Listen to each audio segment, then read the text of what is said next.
One of the top attractions in Jacksonville now has to shell out a fine to the government. Today, the Occupational Safety and Health Administration, or OSHA, announced it's fining the Jacksonville Zoo thousands of dollars after a rhino rammed an employee 4 months ago.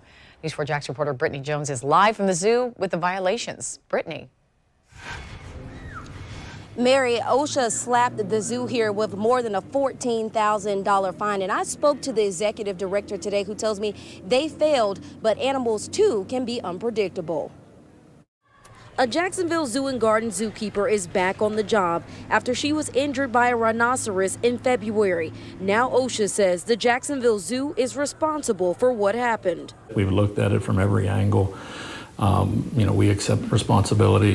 The zookeeper was struck in the arm, shoulder, and stomach by a rhino's horn during a routine training session. She was rewarding the rhino with food in the chute when it happened.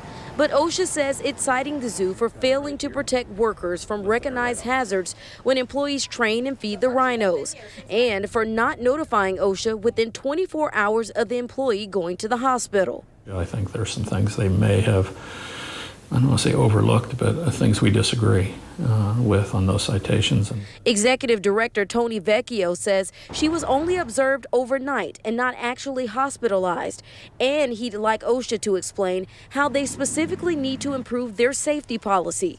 But zoo-goers like Jennifer Rodriguez agree with OSHA. It should be the zoo's responsibility to keep their employees safe.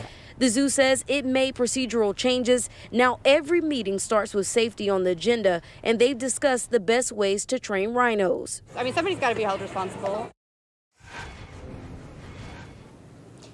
Now, the executive director says they've been working with a safety consultant since November to improve safety. He says the zoo has 15 days to make sure they can get a meeting with OSHA, and they told me they plan to appeal. We're reporting live now on the north side. Brittany Jones, Channel 4, the local station.